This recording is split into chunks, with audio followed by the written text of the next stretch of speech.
So What was that? I said there are multiple children present, so hard and soft nose are a thing that some people need. Yes, I know, dear. That is why we are having the discussion. Oh my god. Okay, I think I'm done. Okay, you're Well, done. spells. Where the fuck is that section? I can never find it. Stupid goddamn computer piece of turd. There we go. Spell.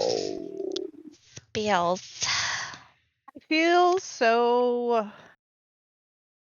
Oh, it automatically added.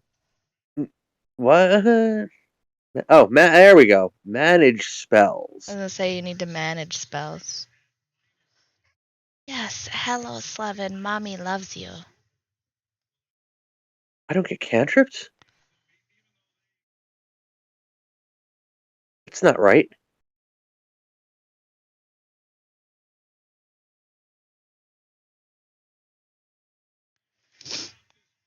I should have cantrips as well.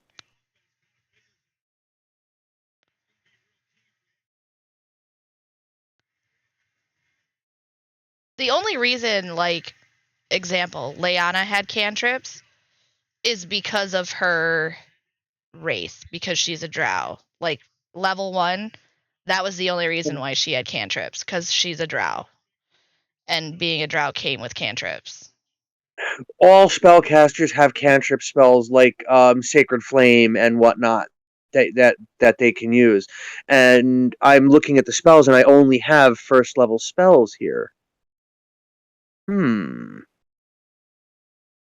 Are we doing XP based or milestone based? Milestone. HP is fixed. I Or said manual? max. I said max HP, so you would do manual. Okay. Oh shit! I don't think I set that.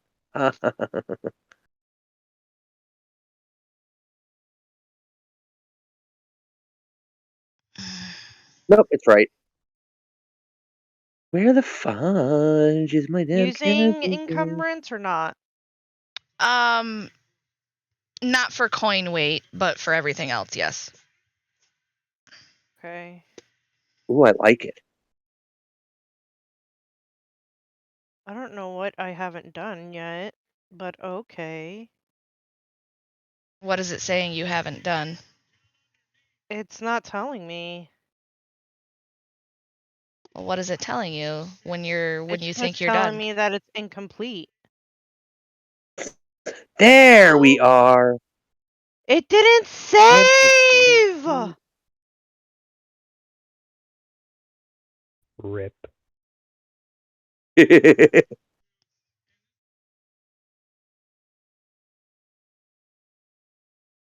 said apply ability score. Okay. Oh my god, that gave me such a heart attack. I was trying to remember the numbers. Oh my gosh.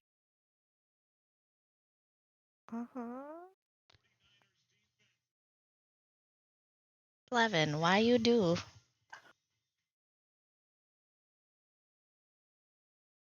Hello, my little mutant. Don't knock my dice over.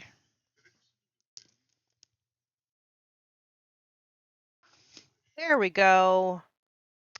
Get it figured out? Yeah. That's good. I don't know why. But yeah, I've got the basics tossed together. Hooray! Woot woot. Yes, hello, buddy. I love you. Oh no, there's 2 of you now. You've multiplied.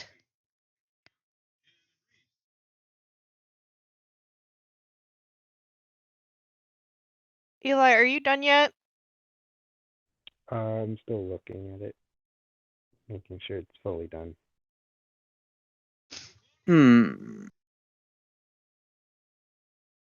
Detect. But I have to prepare spells as a cleric now. Ugh.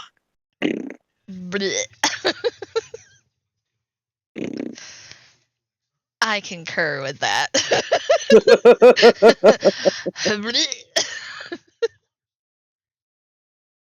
Right? Slevin, go away. I love you very much, but go away. Oh, that's counted as always prepared. Excellent. I was gonna say, at least some of them do count as always prepared. That is a plus. So does that. Okay. Oh, Okay. see, there you go, Jim. Okie day. They have those. What?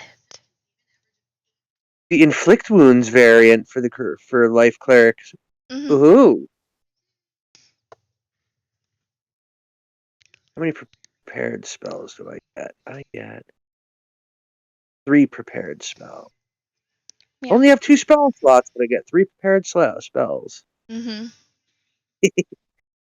I don't see spells on mine other than the ones that are like a constant. You're a paladin. You don't get spells right now. Okay. She does I actually. get divine sense and lay on Well, I hands. was gonna say you get divine sense and lay on hands, but you don't get a That's whole it. lot of spells at first. Yeah, no, paladins only use their spell slots for divine smites. Yeah. And a couple of other here and there's. Yeah. You don't get a whole lot, especially right now. I think I might go dueling as I my fighting style. I just realized that your player name, Jim, on D&D Beyond is Old Man Jim Bob. Yep, it's my gamer tag. I love that. I love that. Gonna say, is that the name of the character? That is not the name of the No. Dueling Jim character, Bob? no. No, but that would be really That's my funny. Old Man Jim Bob is my gamer tag. I've had that gamer tag since when my son was frickin' like 13 or 14 years old. That's Maybe beautiful. like right around that area. When I got first put my PlayStation Plus account together, he was like, I was like, what the hell should I do? And he goes, Old Man. I'm like, I'm not just gonna put Old Man, but I'll use it. And they were like, and he goes, Old Man Jim Bob. I was like, okay, that'll be my gamer tag. That's beautiful. I've had that ever since. So, Old Man Jim Bob is my gamer tag. That's beautiful. I love it. Right? I love it so much. I just recently changed like my PlayStation gamer tag to match literally every other gamer tag that I have. Oh, I need equipment, don't Yes, you need equipment, my dear sir. I always use Warhammer, and I'm thinking maybe I'll continue that trend. I? You Why guys Warhammer? do what you want. I don't know. I like the idea of pummeling people rather than stabbing. I mean, I see I'm not going to nothing wrong with argue that. that. No, I don't see anything wrong with that either. Oh shit! What do clerics? Clerics don't get all weapons. They get Don't you get like a Simple and hold on. That's what I thought. Stop constantly opening to the fucking Paladin I think I'm player's done. handbook. You think you're done? Yes, I am But done. yes, simple Okay. weapons, Jim. Simple Did weapons. you get your equipment, Eli? Yes.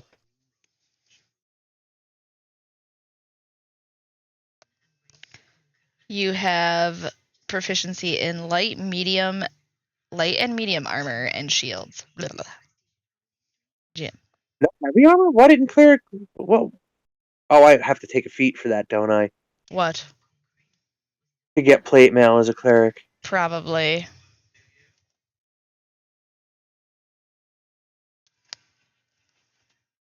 Hmm.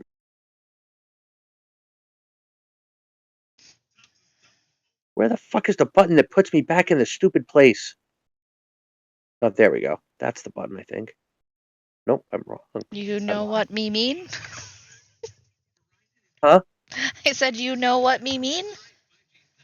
That's it. I figured it out. I bashed it over his freaking head until I figured it out. Oh, hi, That's the Onyx. thing that you're looking for. Hi, buddy. You look at me with those big doe eyeballs. Oh, such sad puppy. Haha, that's the button I was looking for. Yes.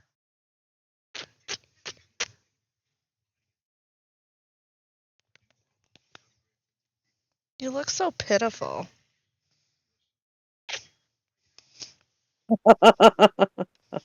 I don't know why. You know, you get all the loves.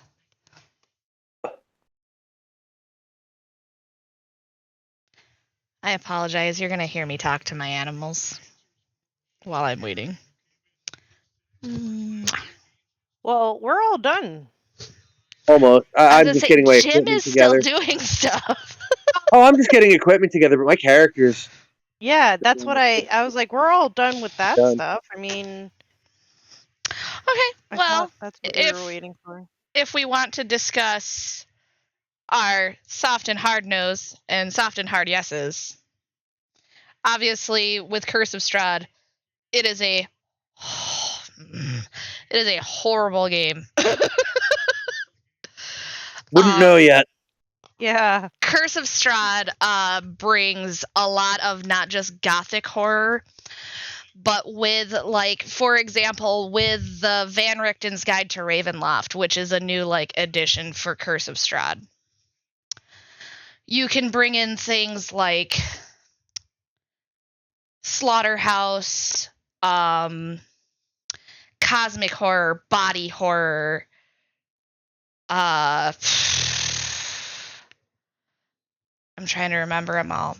But there's a lot of psychological warfare. This game is meant to literally get into your mind and fuck it, and not in a good way. I apologize. Yeah, I was very I excited said the about F that. word. What about the F word? Cursing is fine. I think she's said it at least 3 times to her own kids, so I don't know if you should worry about that. I wasn't even paying attention because I don't pay attention to that because my kids hear it all the time. So I pay attention when it comes to other kids, and she's definitely already dropped her F-bombs on her own son, so I think you're good. okay. But anyway, this game is meant to mess with your brain as a character, and occasionally it can do that as a player too. Let's see, just for an example, the Eastgloft game that I play, which is a Curse of Strahd based in the Eastgloft world setting. So it's all Vikings, and somehow they all go to Barovia, and it's all magic, and they're all like, what the fuck? You know? Mm-hmm. My character was like, this is insanity. I need to kill the thing that's bringing all the bats. And she got one shot by Strahd. And he literally backhanded her, threw her into the walls of a church, went and stepped over her body, licked the blood off of her face, kissed her on the lips, and walked away.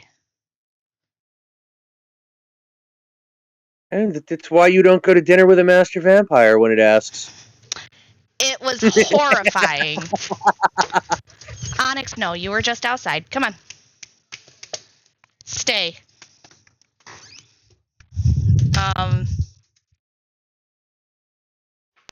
Another example was there was a huge breakout of a cult in Vallaki. and they were literally taking citizens, slitting their throats, throwing the bodies in a pile, and lighting them on fire. I can get behind I mean, that sounds like Tuesday.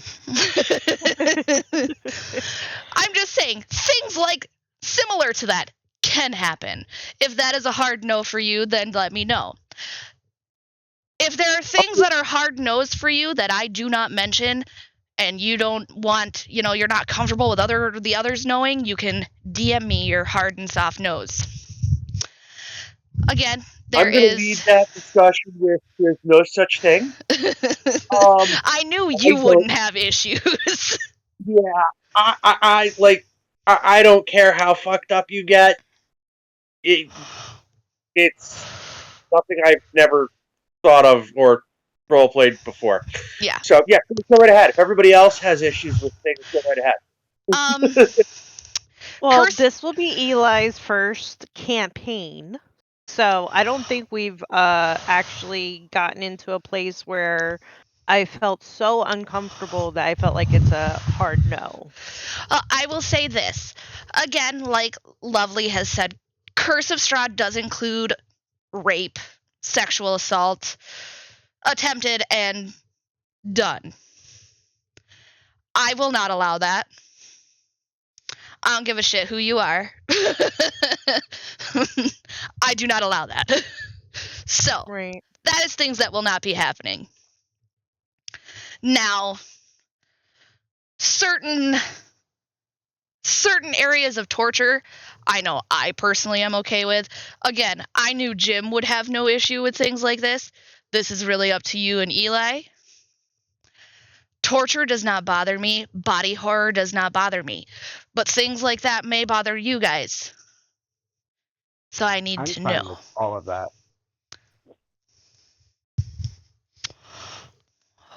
Again, we haven't hit a place where I'm like, that's a little too much. No, never. I don't know, you might hit that with me because... But anyway. So it sounds like we are a very easy group and basically we're cool with where things go for the time being.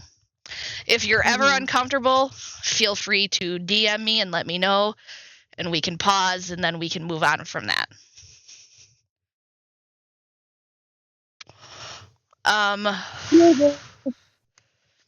What was that?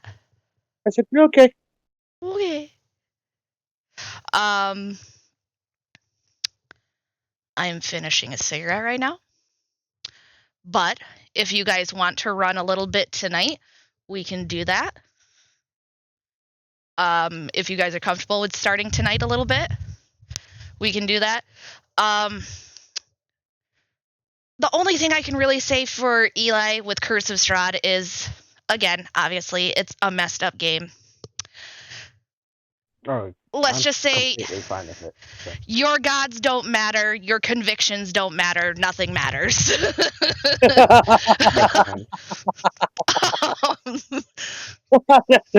That's great. Nothing you care about matters. Toss it in the wind. That is literally the entire aspect of Curse of Strahd. Like, when you were talking about choosing, basically something to believe in rather than a god, Jim. The thing with Curse of Strahd is once you get into Barovia and you are trapped, right? It's not always your god that answers. Again, that's fine by me. That's why if I figure, and I wasn't even thinking of that, but I figure if I have an ideal rather than a god, then it's one of those self-contained things. Yeah. The god route is fun. The god route is fun. I was going to say, this sounds like it's going to be really fucked up for my character because she will be very religious, and if it's not her god and she finds out that it's not her god answering, ooh, yes, I like it. It'll be fun. See, I've done god clerics for freaking years and years and years. This will be the first cleric I'm playing that is not a devout follower of whatever god that cleric came up with. I've never done the new kinds of clerics before. That's kind of why I'm doing it. Otherwise, it's too easy to say, this is my god, this is my faith, blah, and we're done. Sing hymns and smack skulls. Like, again, another example with my Eastgloff character. She is a berserker, and she is a very devout follower of Odin. One of the traits that she has is she can basically, like, look into the future. And instead of being able to see the future, Strahd basically came in and prodded her mind. And for a couple sessions, she thought Odin abandoned her. He's gonna fuck your brain. it was bad. It was bad. It's not just her brain. It'll be all of your brains. And it'll be beautiful. Hey, again, if we're not getting Looney Tunes bang fucking Disney princesses and talking animals and horses throwing boats and all stuff, I was seeing the real side of Strahd. I was gonna say, another thing that's in here is very obviously abuse. You are going to see different types of abuse, whether it's marital abuse, child abuse, that is in the game. You're going to see abused children. You are going to see children who are locked in cages being starved to death. Okay. It's fucked up. So that is another thing that you will see in the game. Cool. So as long as everybody's cool with it, awesome. I mean, it's a horror game. Yeah, so you're like, like. I like to make sure everybody's okay, because I know when I feel uncomfortable. I personally don't like to say anything, so then I'm just uncomfortable a lot of the time. Well, Eli's going to be uncomfortable regardless. Is it because he's playing with his mommy? Wait, what? It might be. Wow, I feel called out. I mean, if you're not going to talk, expect me to start calling you out, dude. Is there a way to make his mic come through a little bit louder? You can raise the volume on it, can't you? I've tried that, and I'm deaf and old, so... I was going to say, it's probably something in his settings. Oh, maybe, because he's on his phone. Does he have headphones in? Yes. That I enforced him. Yeah, on my stuff, his volume is maxed. Okay. I will say this. If we do a little bit of a run tonight, we will not use Roll20 because I did not have a whole lot of time to prepare Roll20.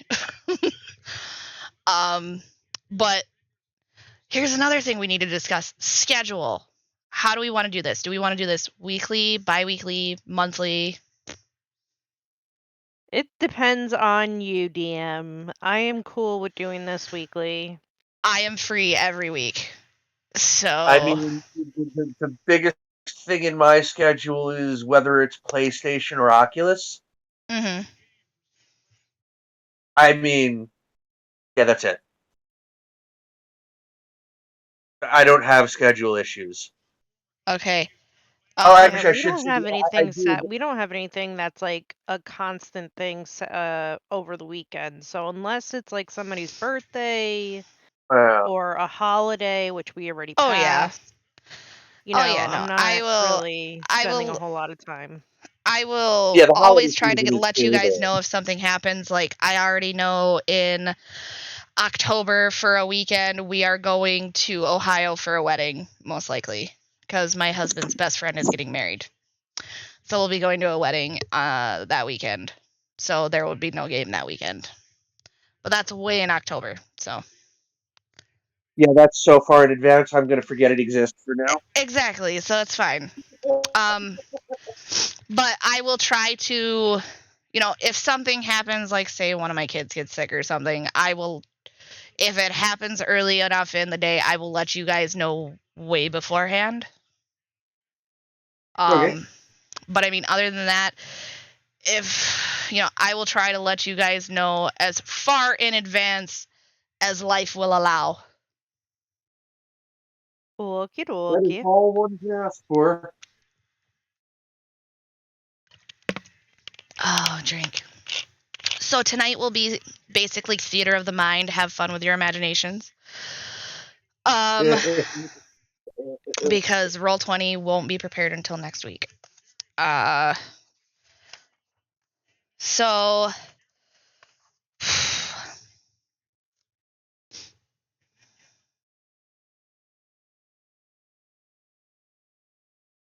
it smells like rain. You look up and you can see the clouds. The sun is peeking out of these pillowy white clouds, but as these dark clouds come in, it almost becomes dark as night. You don't hear the thunder, but you can see the lightning in the clouds as it turns these dark clouds a bright gray when it strikes by.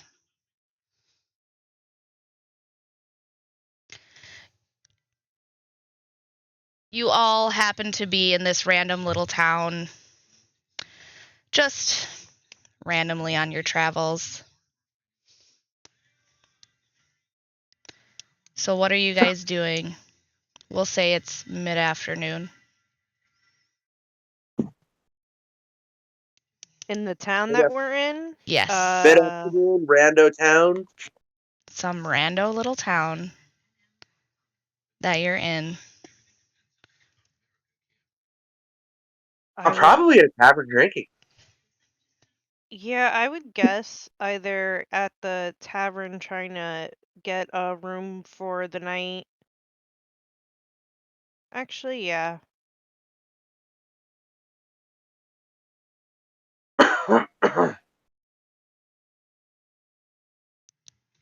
The tavern keeper, very obviously when you ask for rooms, they'll give you a key to a room, and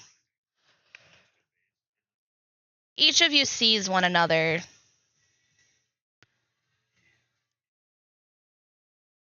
And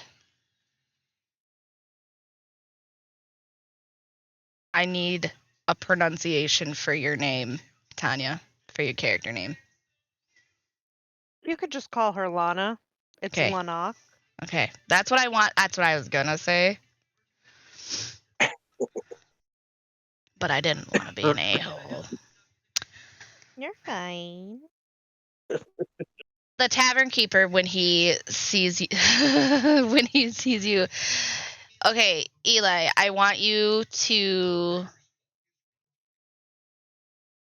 I can pause. You can end the call and try to come back in.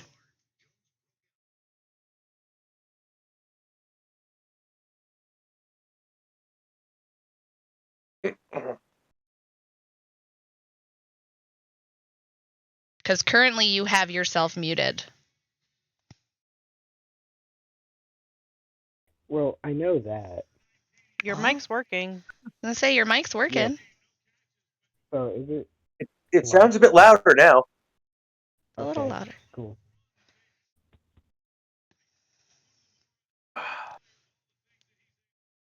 The tavern keeper, when he sees you, Lana, you can see his eyes get real big.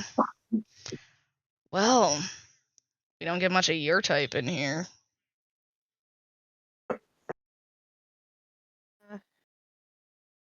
Ooh. I haven't really thought about her height, but she's pretty tall. Well, I assume we are.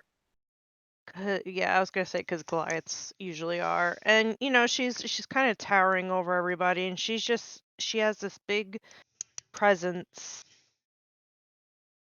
And she stands kind of rigid, and she's in her full chainmail, and she says, I just need a room.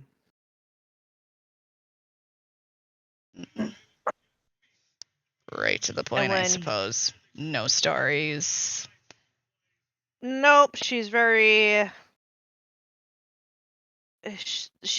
standoffish. She sees the people in the tavern, and she kind of just sneers, and she looks back at the barkeep, and she says, I also need a meal. All right. Suggest you eat down here. We don't need the rooms messy. She nods curtly, and she looks around, and if there is an area in the corner that is an actual corner, her back is to a wall, she has a wall on one side, and then she can see the entrance. That's where she's gonna sit. Wherever you want to sit, there'll be a table with a few chairs around it, things like that. And she's gonna move all the other chairs so people do not need to speak to her if they do want a chair, or if they are going to she's gonna make it as unfriendly as possible. So all the chairs are pushed to the side. She has the table, and she sits down, and like she's got her legs wide open, and she's just waiting for her food as she watches everybody with a look of judgment. Currently, with the time of day it is, there aren't a whole lot of people in here. There might be a couple town drunks. Maybe a group of half elves just sitting at the opposite side of the tavern, and they're playing cards. There's not a whole lot of noise. Even if people kind of look at you funny, they're quick to look away because they don't want to face any sort of wrath. Excellent. The tavern keeper gets your food and comes over and plops that on the table and plops a mug of ale next to it. And he nods his head to you, and he goes back to the bar, and he's wiping down a mug. She is going to nod. Thankful nod. It's polite but curt. And she's going to just watch people. She has this kind of grimace on her face as she eats her food. And it seems weird because she's so rugged looking, but she eats it very daintily. But before she takes her first bite, you can see her close her eyes, and you'll see her lips kind of move about. And then she goes and she starts to dig in.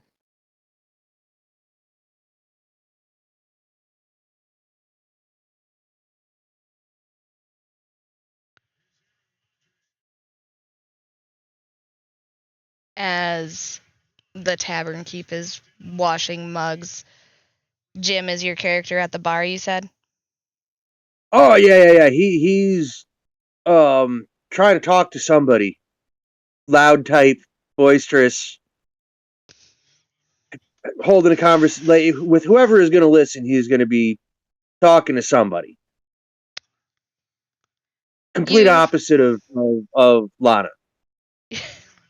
You've got a gentleman probably in his late 50s sitting there drunk as a fucking skunk, but he is nodding his head like he understands everything that you're saying. Of course. Yeah, no. This character has a very loud and bright personality.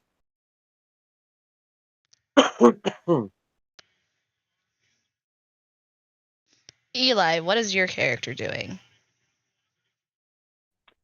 Well, she is over in the corner with some other fellows playing cards with them with her deck of cards.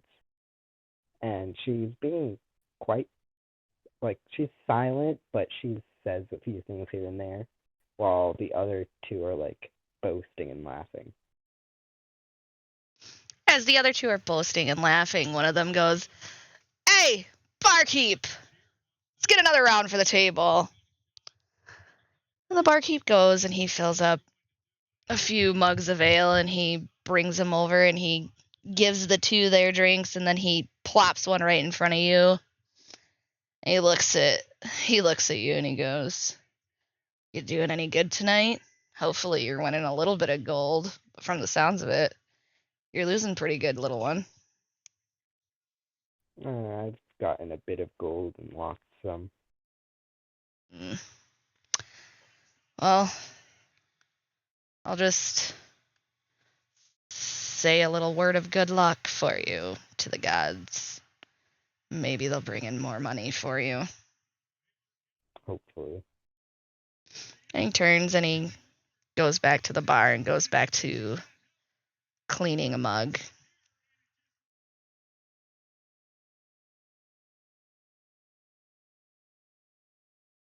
You all do this for a few hours, and eventually you'll be able to hear the rain outside, and then the thunder, the occasional louder crack of lightning, which causes a bright white flash outside of one of the windows in the tavern.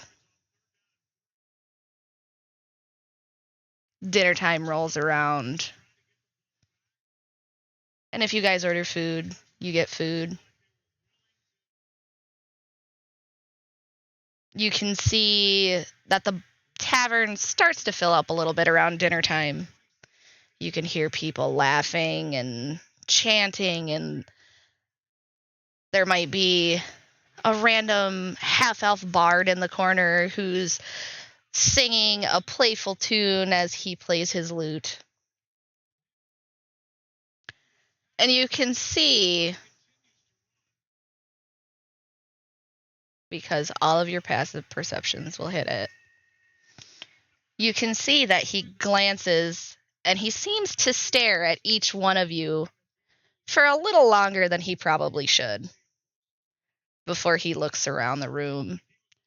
And then he'll look at one of you, and then he looks around the room. And he does that for a little bit. Just playing his songs. Some people toss coins at him. A few yell at him to stop. A few yell at him to keep going.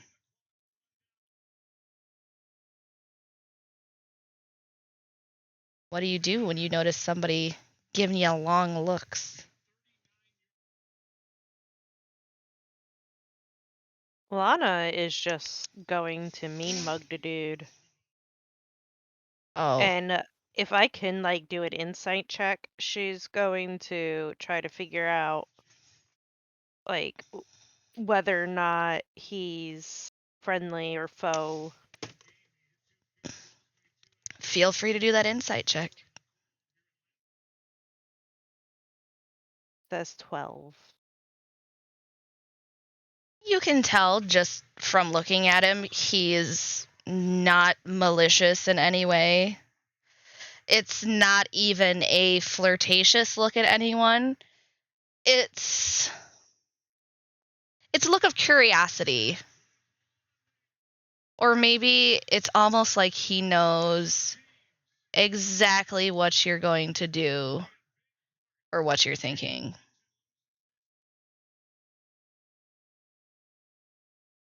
Lana's gonna have a very keen eye on him, and her senses are kind of honed in on him as she watches everybody else.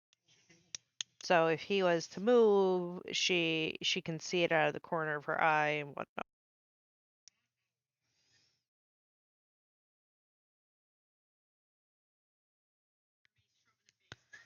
As more people come in, the later it gets.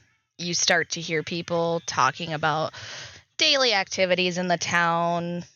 Something about how the fishermen didn't come back with very many fish this time.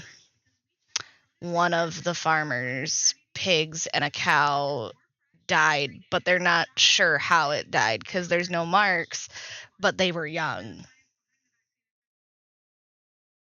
You hear about a strange group that is outside of town who they seem to have little parties at night. They mostly keep to themselves. They don't usually allow others in. But that's all you hear. Are you guys going to do anything else?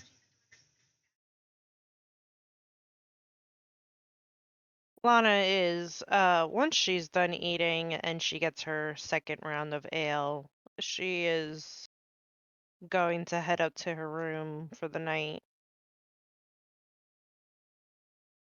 Okay. You head up to your room and nobody stops you.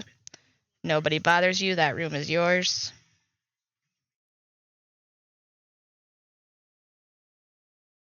What about you guys? I'm also gonna go to my room, and meditate. Okay.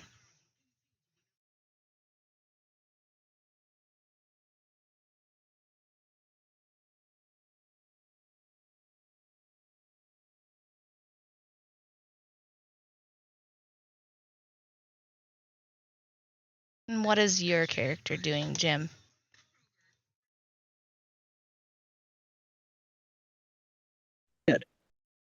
Pretty much the same. Freaking gonna drink, have a grand old time with everybody, talk to the drunks, talk to the bar, can't talk to the sober folk, and then eventually go up and go to sleep. Okay. You guys have no problem getting to sleep. It's pretty easy, and even though it's kind of loud downstairs, it probably doesn't bother any of you just because it's almost like a heartbeat from your room. There's no vibration, but it's just a light thud of excitement and occasional voices. When you fall asleep, you all have a dream. Each of you experiences the same exact dream.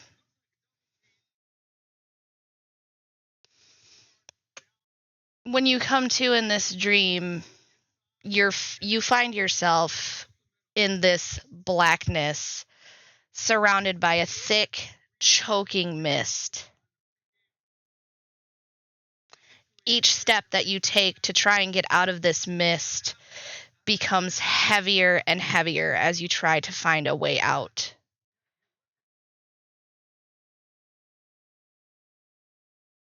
You hear something behind you. And what comes up, because at first it just sounds like light thudding again, like what you heard before you fell asleep. And then suddenly it's flapping. And when you turn to look, you see an unkindness of ravens coming towards you with a speed that is just unholy and supernatural.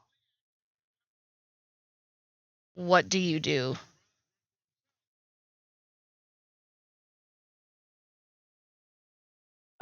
Dream Lana is going to try to fight the ravens because they're being extra creepy and she doesn't like creepy things.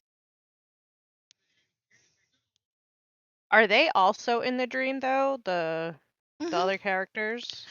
You all are not in a With dream. me? They are not with you. You all are Okay. dreaming separately, but it is all the same dream that you are experiencing. Yeah. So yeah, she's just going to try to fight her way through the ravens. Okay, I want you to roll an attack for me. With my warhammer? No. Unarmed. Oh, damn. Arm. 14. As you swing to hit these ravens, they very easily dodge your hit. And you can see them fly back from where they came, and then they turn and they come right back towards you. But instead of hitting you, you can see them move up almost like a plane to get over you and get to the other side of you.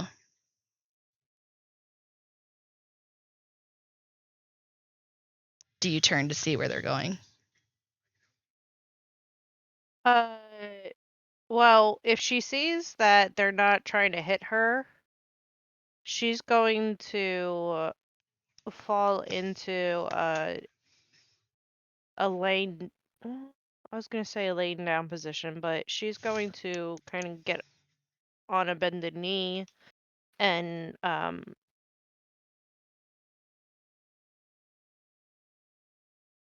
not necessarily turn all the way around, but turn so she can look behind her to see where they're going. Okay. We're going to go to Samuel now. Again, it's the same exact dream. You find yourself in this odd darkness in the middle of a mist that just seems to be choking you with every breath. If you try to escape, every step that you take gets heavier and heavier. And then you hear the sound. And you turn and you see that is the unkindness of ravens coming towards you. What Is do there you any do? particular direction that does not engender a heavier feeling? No. Like, if I'm not trying to escape, but is it about intent? Like, if you're not trying, if you move at all, you get heavier, is basically where I'm getting at. Or I'm trying different You're still intentions. going to feel a heaviness even if you just stand there. Gotcha. Okay, so it's holding me back, and a whole freaking shit ton of birds are flying at me, which I will, again, if I'm unarmed, I guess I'll just try to punch them. Same as that. No. If they're attacking, then they deserve to get punched. Okay. And unarmed strike is here.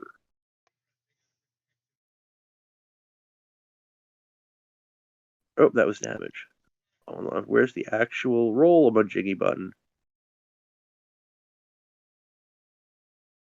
Stop, stupid thingy. How do I make it roll? Ah! 18. You go to hit these ravens, and the same thing happens that happened to Lana. Like an airplane, they just kind of lift up and go over you. They don't even attempt. I can't say they don't attempt. They dodge your hit, but they don't turn back to come at you again. They just go right over your head to go where they wish to go. Are you going to turn to see where they went? Well, yeah, you keep your eye on the bad guy. Now, Liliana, what are you doing? Again, as I said, same nightmare.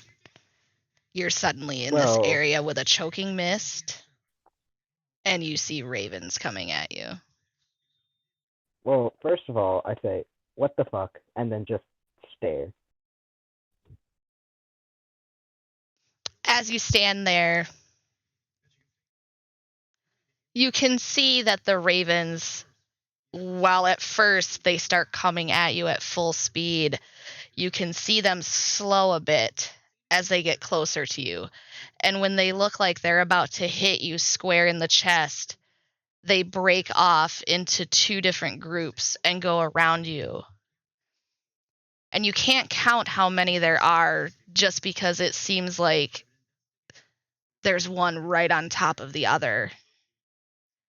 And they go around you. I'm just like, all right. And they go past me, right? Mm-hmm. Can I follow where they go? You can try. All right, so I try to follow them. As you all turn, and with Liliana trying to follow them, you see the ravens form this almost like triangle shape as they move towards this image in the background. And this image, blurry at first, and you might even have to squint your eyes to adjust to see it. But you see a castle. A castle that looks to be on a cliff or maybe a mountain.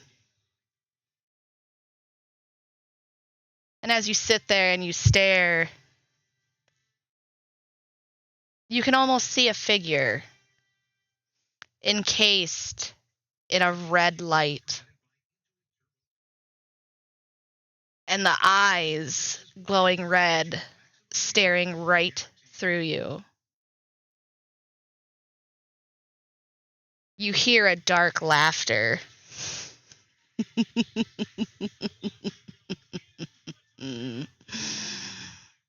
Perfect.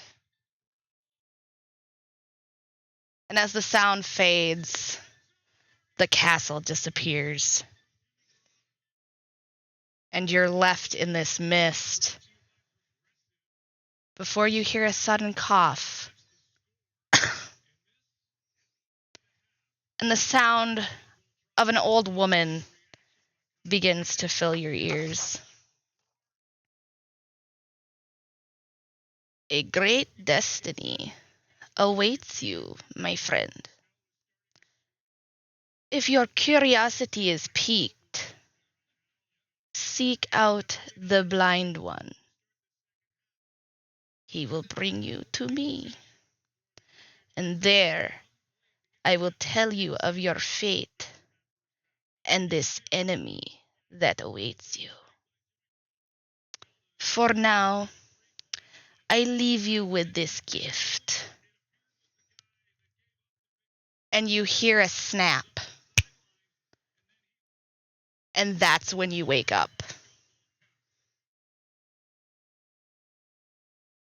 And when you wake up, there's this heavy feeling on your chest. And it might be a little hard to breathe for a second.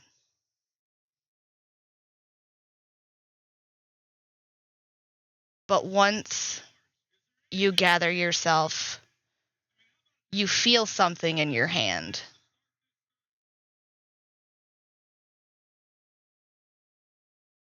And what you see in your hand is... Hold on just a second. 'Cause I'm gonna post it in the thing.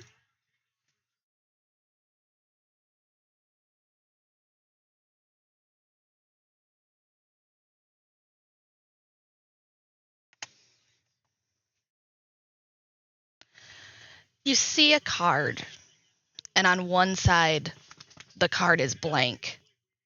And on the other, it has this strange pattern of what could be stars and diamonds and these beautiful circles that just make this pretty little design. Each of you wakes up with a card in your hand, and though one side is blank, the other has that design. What do we do?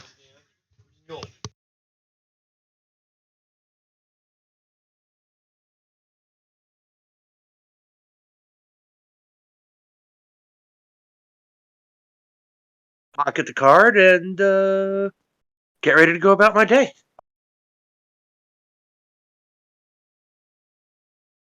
I'm just gonna look at the card and be like, okay, and put it in with my deck of cards and just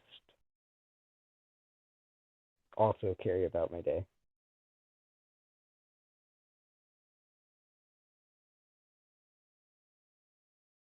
Bree, Bree. Lana, you're gonna hear the door slam open and stomping going down the stairs. And when she gets up to the barkeep, she's gonna slap the card down on the table and glare at the barkeep and poke the card with her finger and say, "Who came into my room? Who left this? And who is the blind one?" The tavern keeper, when you come stomping down, he kind of looks at the steps, and as you come marching his way, you can see him back up to the counter that's behind the bar. And you just demanding all of this information, he kind of puts his hands up and he's like, "Ma'am, nobody came into your room. Nobody did anything." Then how did I end up with this? This is bullshit. I had that door locked. Somebody picked my lock. "Ma'am, nobody picked your lock." He looks down at the card, and you can see that he's like weary of even touching it.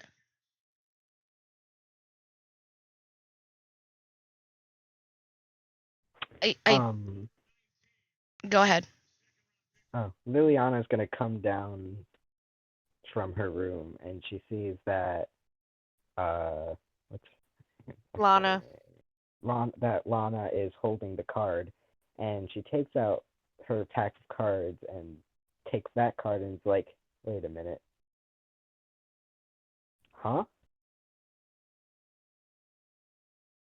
And sort of just like holds it in the air, looking at it while looking at Lana's. Lana looks to... What's yours? Liliana? Liliana. She looks to Liliana and her brow furrows and she says, "See? She's got a card too. What is... You guys think this is a game? You think it's funny to go into people's beds at night and give them these stupid little cards?" The tavern keep is still like, there is shock on his face, and there's starting to be a little bit of fear on his face, and he's trying to back up even more, and he can't go anywhere right this second. "Ma'am, no one came into your room last night. There was no one else here. No one came into your rooms. Look, I have no idea who would have done this. But if you mentioned a blind one, I don't know of any blind one." What's the skill for seeing if he's lying or not? Insight. Alright. I'm gonna do an insight check. You can see that he's telling the truth. So Liliana says to Lana that he is definitely telling the truth and that he's probably confused, and she walks up to the barkeep and just apologizes on Lana's behalf. Lana is going to look at Liliana and quirk an eyebrow and look her up and down and say, "Don't apologize for me. This town, this inn, why are you apologizing?" Because you won't. I have every right not to apologize. They came into my room and gave me this card. No, they didn't. Listen, ma'am, and he looks at Lana. Nobody came into your room. I have no idea what the fuck you are talking about. And if you continue to accuse me, I'm going to just have you escorted out. So, do you want it to be the easy way or the hard way?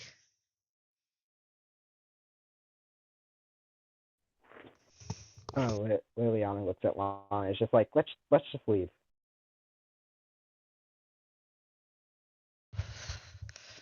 Lana quirks an eyebrow and she looks Liliana up and down and she says, I don't know you. Why would I leave with you? I don't know. I just have a bad feeling about these cards. And I think they mean something.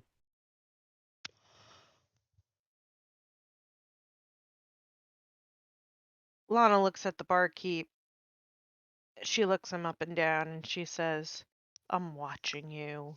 And she gives him the whole, like, my eyes are watching you kind of thing. Mm-hmm.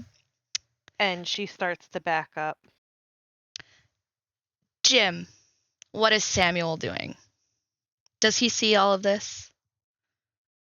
Stuffing his morning breakfast in his face and is enjoying the show. Okay. I'm going to wait till I finish eating before I walk over there. Because, breakfast is the most important meal of the day. Yes.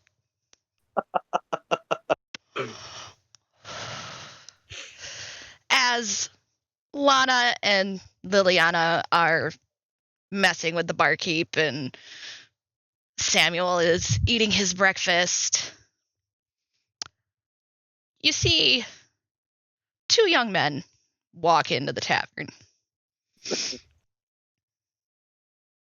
They're just, slapping each other's shoulders and getting ready to work. You can hear one of them go, that camp, those people outside of town, they got some great, great wine. But I don't know how the old man does anything. I don't think he can see.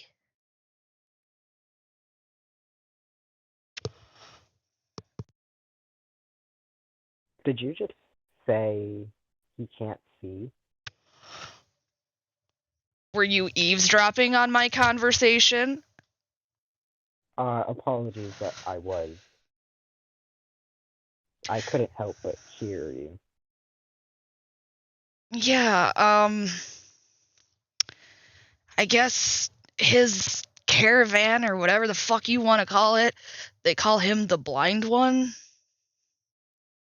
At the mention of the Blind One, Lana turns around and walks up to the one that just said the Blind One, and she says, where exactly are these people? These two guys, you can see their eyes widen as you walk up to them, but their stance doesn't really do much. They're pretty relaxed. If anything, they might only tighten up just to be like, hey, the fuck are you doing in my face? He goes, what's it to you? Why the fuck do you want to know? You look like you're about to go on a fucking rampage there, lady.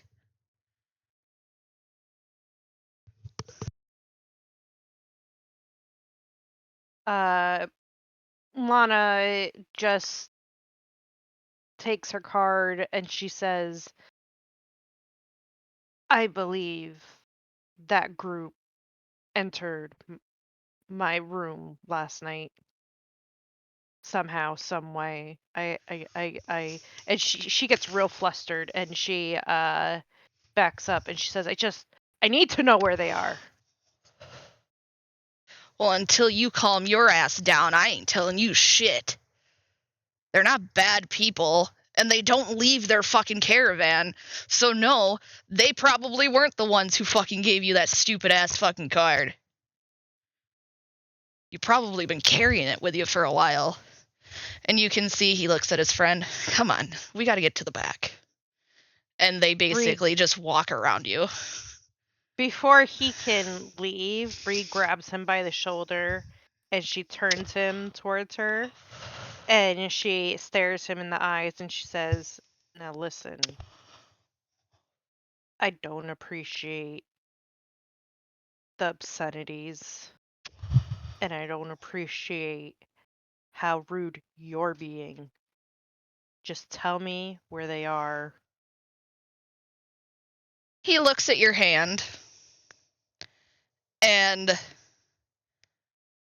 looks up at you, and he makes sure to look into your eyes. Can I roll intimidation? I forgot to ask. You forgot. Go for it, Killerius. Intimidate the crap out of him. You forgot, motherfucker.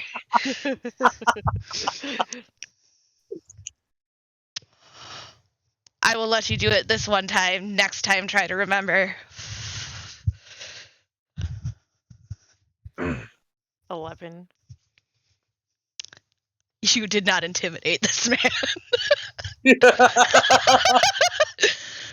I figured as much. How bad were they gonna see it? He looks at you and he looks you straight in the face. Take your own advice, lady. There's no reason to be rude.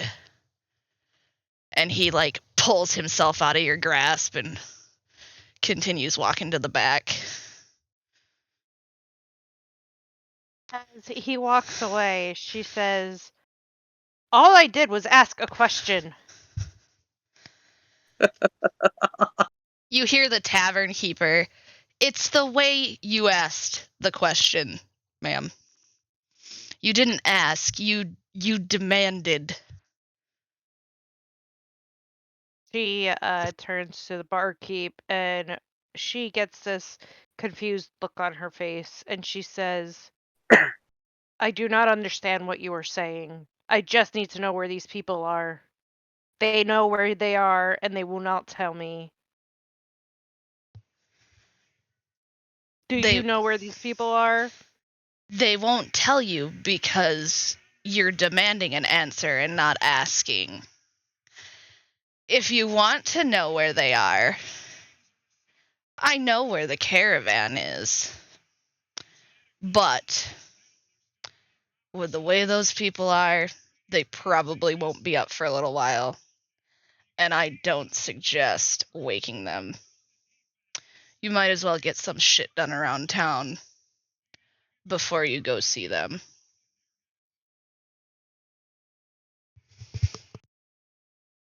Lana is still looking very confused.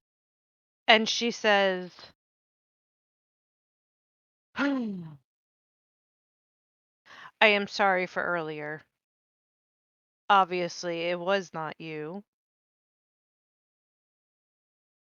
And I do not know what this demanding you are speaking of, but I am obviously ill-equipped to hold conversations. I apologize." And you can see her demeanor relax a bit as the barkeep is willing to try to diffuse the situation. And she looks to Liliana and she looks at Liliana's card and she says,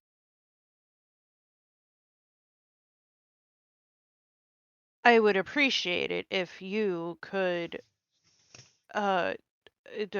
come with me so this doesn't happen again later on, I guess." And she looks at the barkeep. "What is there to do in town?"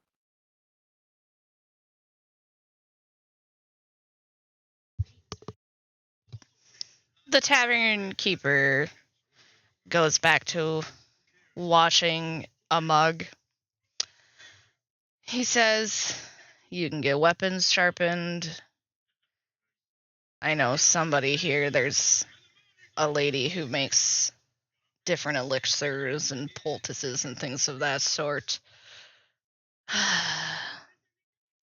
But with the way that you are, and he gestures to Lana, if you keep acting like that, you are not going to get far in anywhere, but especially here today. But, and as he, gestures to her, if you relax, put on a smile,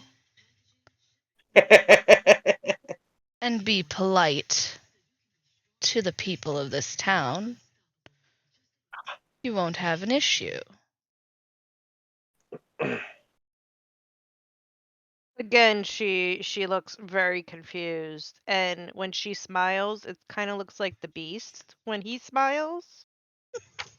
And she says through the smile, I do not know of this polite you speak of, but okay. He gestures to Liliana, learn from that one. Hi, yeah, it's pretty simple. Lana looks to Liliana and she says, okay, I shall learn from you. And she shows that big toothy smile again, and like she looks really, really weird. And you can tell that she's not used to smiling. Liliana just looks down at her feet and just sighs, like, really loudly. You can hear the tavern keeper go, and he looks at Liliana. You got your work cut out for you, my dear. I really do, I guess. Enjoy your day, then. Enjoy the town. Word spreads quick. I don't want to hear about any trouble. At this point, Sam will finish his breakfast up, frickin' pass his plate over to the bartender, thank him for the meal, give his compliments to the chef, hold up a silver coin and say, I appreciate directions to that caravan, and if you know somebody in there, a name would be helpful, and waggles a silver coin at him. He looks at the silver coin and his one brow kind of perks up, but it's not like an inquisitive like perking up. It's like a are you kidding me kind of perking up. Hey, I'm willing to pay for you to extend, if you know somebody in there so that I can go and say, look for Bob, because Tim the innkeeper told me to come out there and talk to him. Introductions, friends. I'm willing to pave the way a little bit with a little bit of silver. I don't go there, so I don't know. I am told that as one of my young workers said, there's one called the Blind One. They're east of town. That's all I know. Again, with the way that they do, they probably won't be up till late afternoon, early evening. So, you've got some time to kill. Thanks. They're quite friendly people, though, from what I've been told. So long as you're polite, and he glances at Lana, you shouldn't have a problem. I don't think that'll be an issue for me. Lana is watching this whole thing happen, and as they start to wind down the conversation, you can see Lana rustling through her little pouch, and she pulls out 5 silver coins, and she puts them on top of the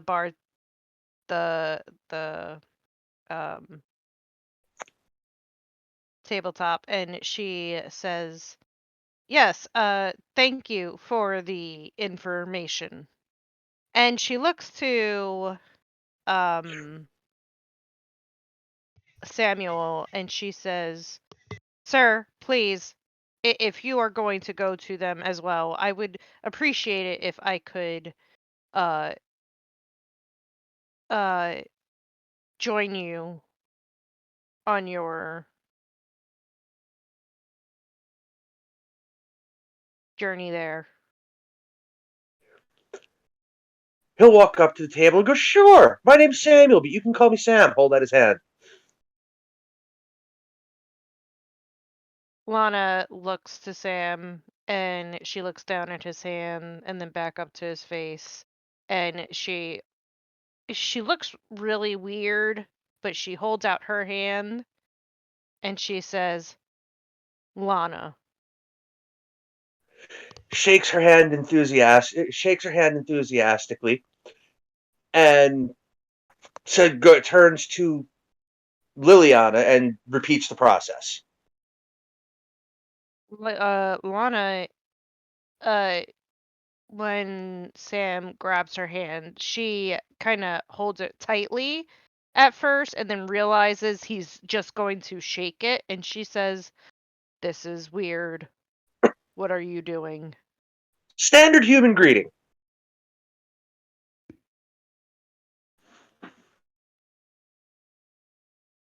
She, her eyebrows go up and she nods and she enthusiastically starts shaking his hand back. That's the spirit. Liliana looks over at both of them and is just like, I'm doomed. Repeat. I didn't quite hear you. Oh, I said Liliana looks over at them and just says to herself, I'm doomed. Most likely, yes. Isn't it great? I just have to say, I literally love the dynamic between the three of you already.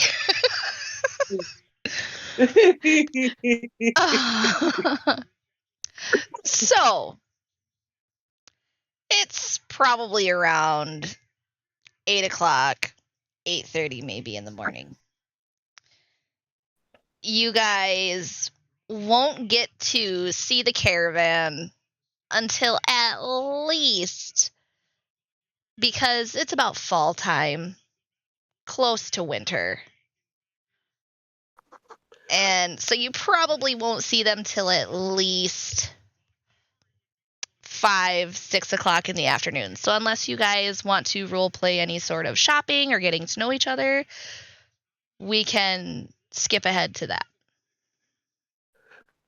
I have no shopping necessary, but would be more than willing to just walk around town and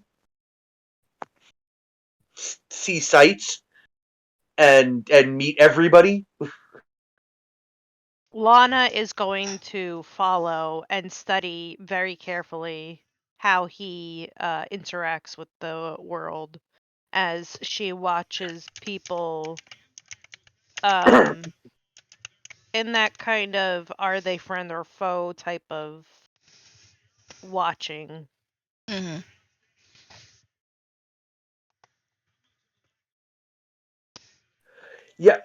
Sam seems to walk through the world without a care in the world. He'll talk to anybody, meet anybody, play with kids,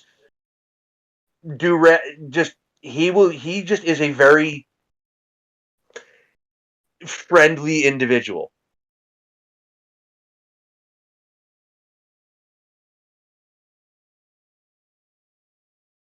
Okay. As the time goes by, you can see Lana starts to relax and get more into being comfortable around the townspeople and Samuel and Liliana.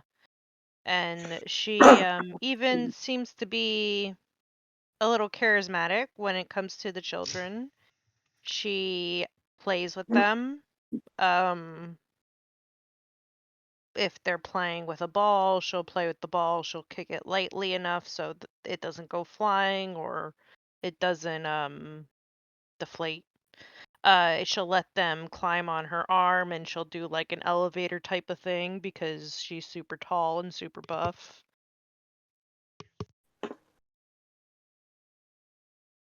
Oh, is that the little town we're in? Yes. If you look at where the docks are, towards the bottom right of the city, of the town. Yeah. That is where, right before that first slim dock, is where the caravan will be.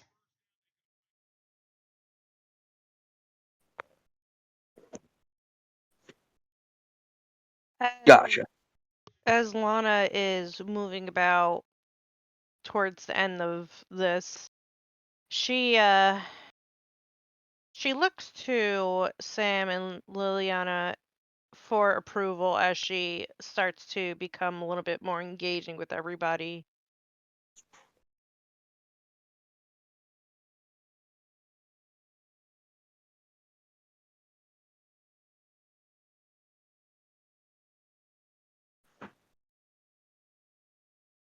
Do you have anything to say, Liliana? Not really. Liliana's just silent.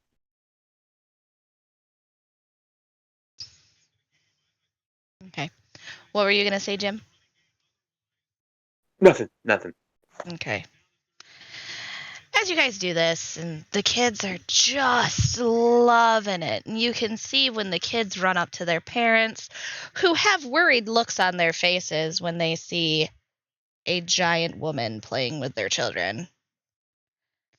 But when they see the smiles on their children's faces, they relax a little bit, though they kind of give you the side eye, like, what the hell is going on here?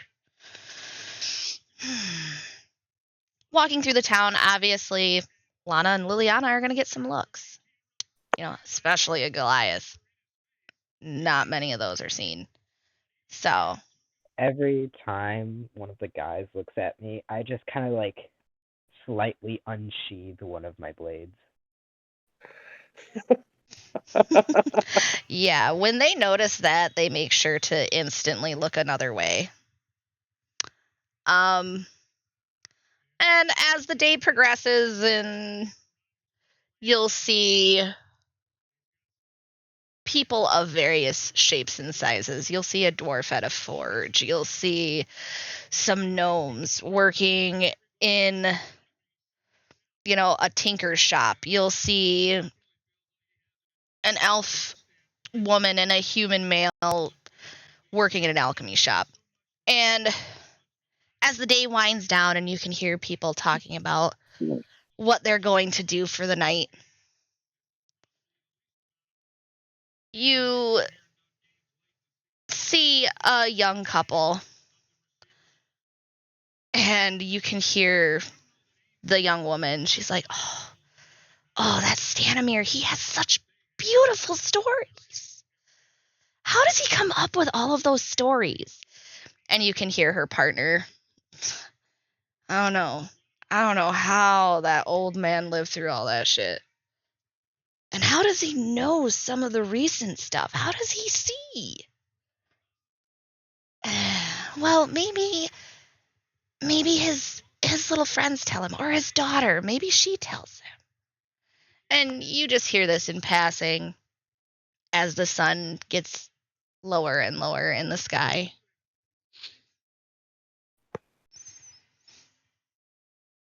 Lana is going to speak up as they're walking about. You think it's time to go to that caravan? Sure. I believe so. She'll nod curtly and she'll say, well, since I am obviously seen as a very scary presence, I will let the two of you lead. And she kind of does a bowing gesture.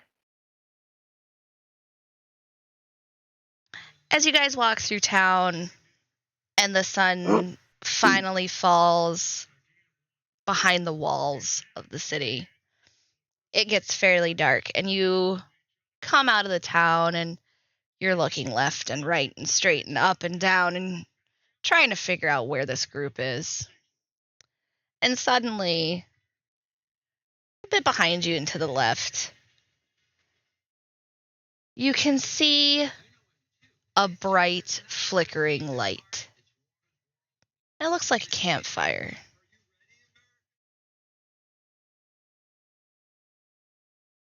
It seems to be right on the edge of the river.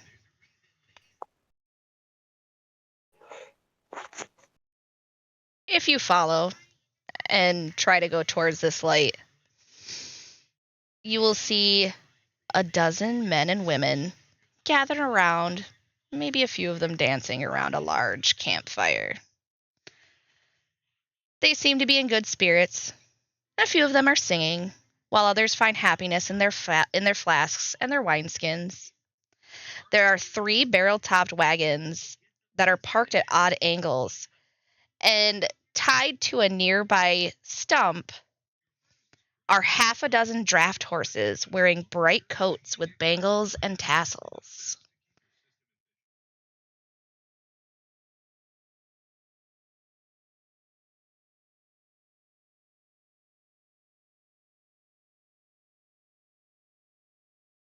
What do you do when you see this?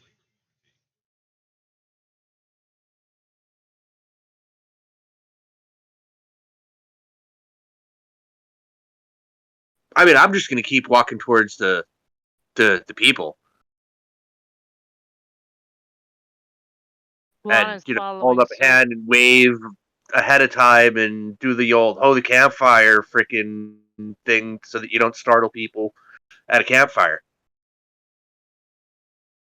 Hello the fire. As you approach the fire, a fairly tall, dark-skinned man looks at you. And what do we have here? New visitors?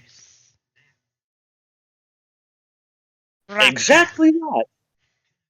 My name is Ratka. Ratka, I'm Sam. Nice to meet you. Holds out a hand. He takes the hand and he shakes it. It is a pleasure indeed. And he looks at Liliana, and then he kind of steps back and tilts his head back to look at Lana.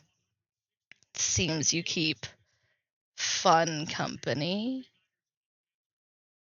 I don't know yet. I just met them. They're new friends. Oh. Hopefully we all can be new friends.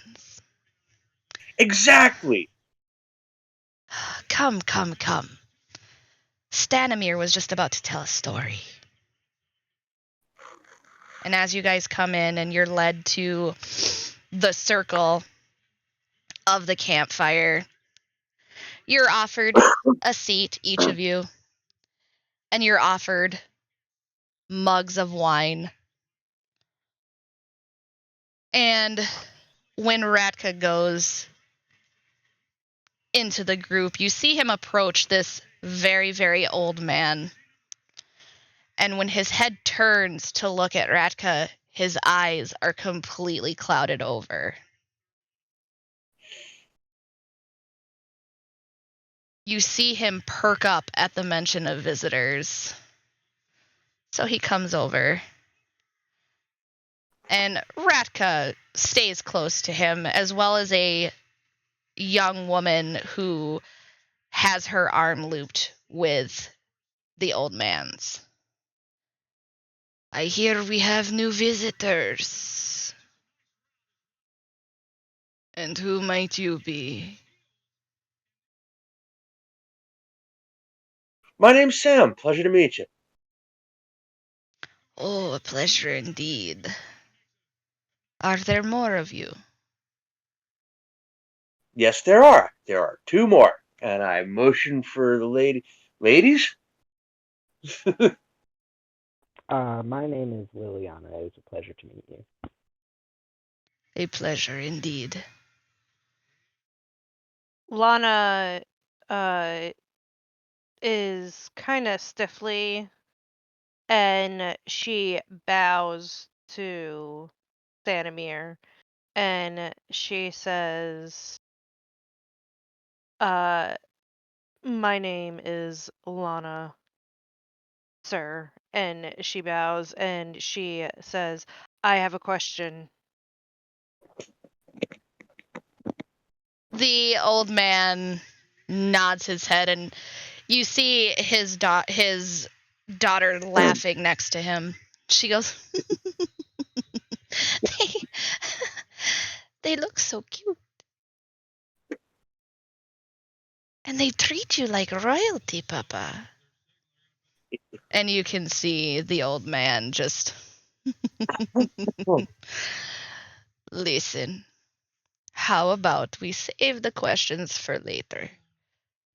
Drink the wine, have some food, relax, listen to a story or two. How does that sound? Then I will answer your question. Lana is looking very stern, and she says, as long as you can give me an answer about this. And she holds up this blank tarot card, and she's holding it out for the two that could see. Like, she's trying to show it off to the Brodka and the daughter. And she's like flipping it back and forth. If you have answers to this, I would appreciate it, and I will wait. You see, Radka had walked away once he had gotten the old man there. Oh. The daughter, though, whose name is Damia, you can see her eyes widen a bit, and she leans into her father, and she makes sure to cup her hand around her mouth so she speaks as quietly as possible to him. And you see him perk up again. Can I roll something to see if I can hear them? Let's see.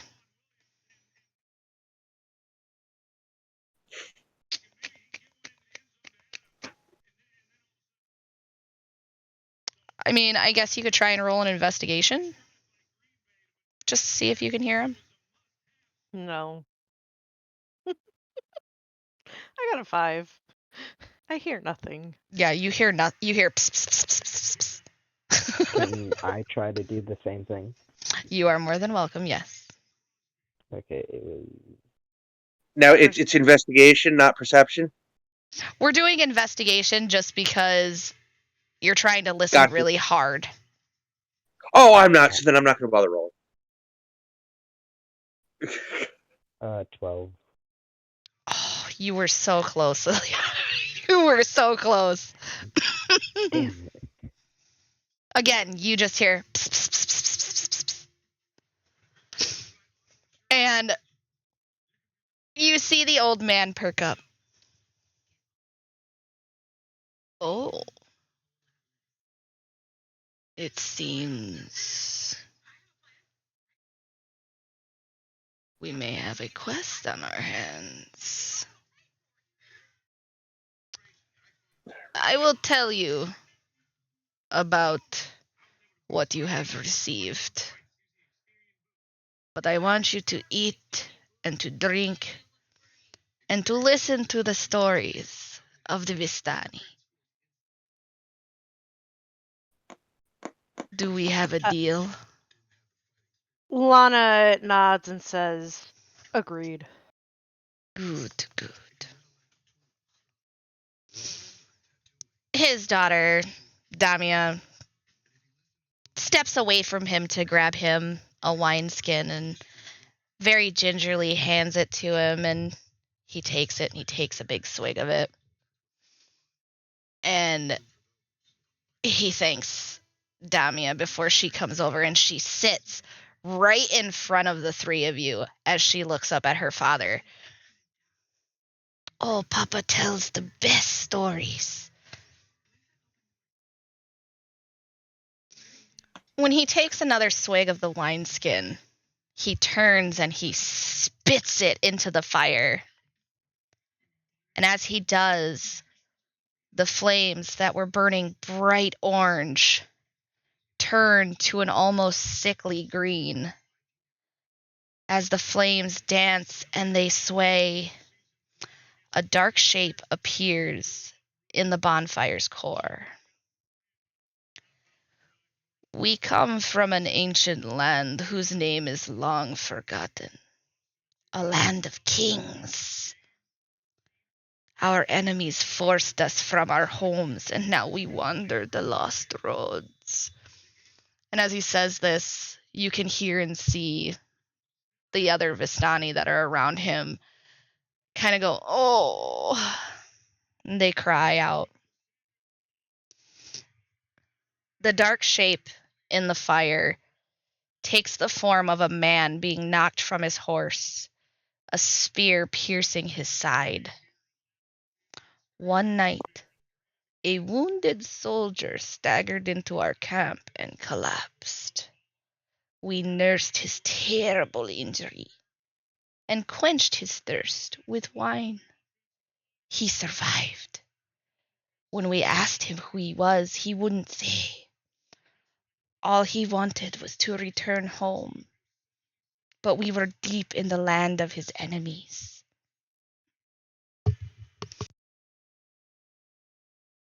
I apologize, hold on. We took him as one of our own and followed him back towards his homeland. His enemies hunted him. They said he was a prince, yet didn't give him up, even when their assassins fell upon us like wolves. Deep in the bonfire, you see the dark figure standing with a sword drawn, fighting off a host of shadowy shapes. The man of royal blood fought to protect us, as we protected him. We bore him safely to his home, and he thanked us. He said, I owe you my life. Stay as long as you wish. Leave when you choose. And know that you will always be safe here.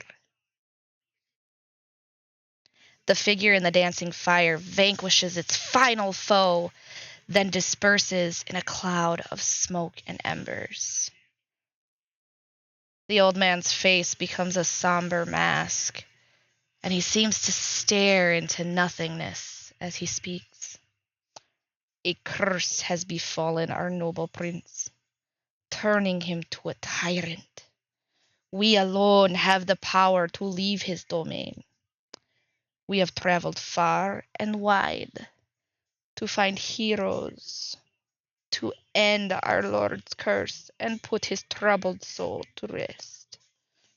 Our leader, Madame Eva, knows all. Those cards that you hold, she sent them to you. Did you have a dream? Lana's eyes go real wide. She slowly nods.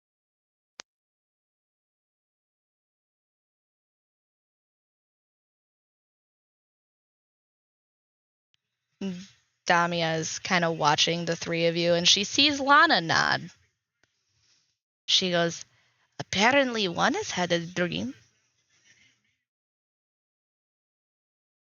Liliana just kind of looks down at her cards, then looks back up and just says, I had that dream too.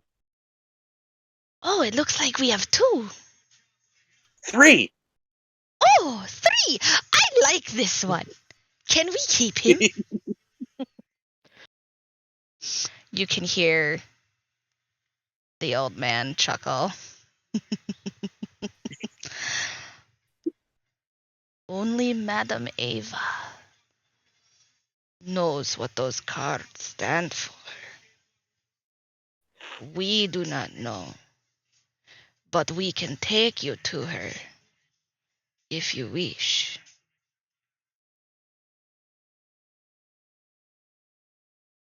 This sounds like a quest. I'm in. I suppose it could be considered a quest. Not only do you go to Madame Eva to find out your destiny, But we ask that you help our Lord free him from this dreadful curse that has eaten away at his soul. And we will help you as much as we can. Who is your lord and what is his curse? Right now, his name is unknown. We only know him now. And you can see his face gets sad in a way. As the tyrant, the devil. None have been able to help us. But it seems the gods have smiled upon us this night to send us 3 strong heroes.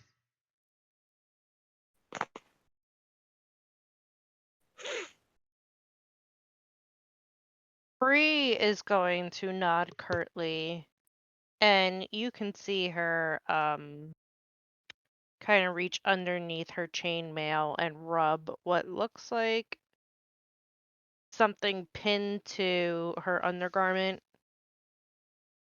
And she says, "If my God has sent me, then so be it. I shall answer the call."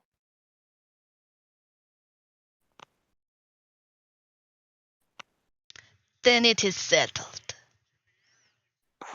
We will eat. We will drink. We will dance and sing. Let us entertain you for the night. And in the morning, we shall go meet Madame Eva.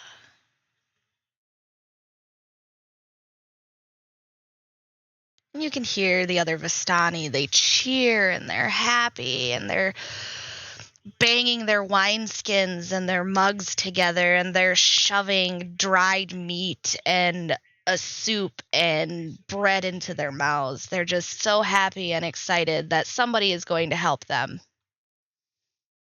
So are you all going to join in the fun? Oh, hell yeah. It's a party. Lana is... Oh, Go ahead. reluctantly, Liliana just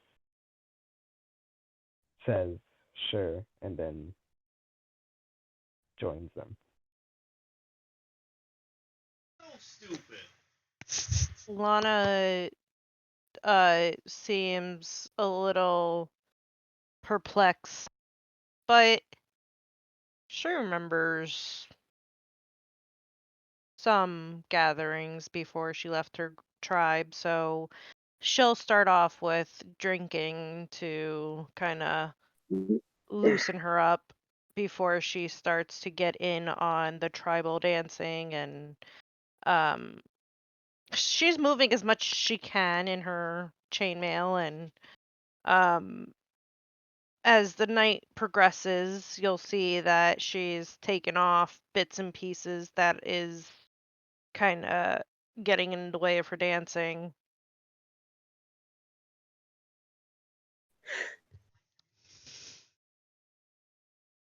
As the night goes on, you don't know what it is, if it's the food or the wine or the atmosphere, or maybe it's the bonfire. But it doesn't take long for all of you to feel a heaviness in your limbs. And eventually you all seem to just pass out where you are. Lana, you probably went to try and gather your armor when you first started to feel this funny feeling, and you passed out on top of your armor, or I should say Lana. Liliana probably went over to try and help, and you passed out right next to her. Samuel was probably dancing with a pretty lady and just fell into her arms. And as you all sleep, you swear you can hear a voice. I am sorry, my friends. And with 20 minutes, that is where we will stop for tonight. Cool. Oh, Nice. See, this is the kind of thing I was looking for with the other Strahd game. I'm glad you Yeah, but like it. you don't It just have two other people trying to bang everything. well, no, I'm sorry. it's not even that. It's Sarah conveys a heavier feeling than Lovely does. Like She's it's not about into the delivery. storytelling. What? Yeah. Lovely. She's not really into storytelling. Mm-hmm. She definitely sounds like she's reading from a prompt more than trying to tell the story. Yeah. Yeah, and there's nothing wrong with reading from the prompts, but it's like, there's no inflection to it.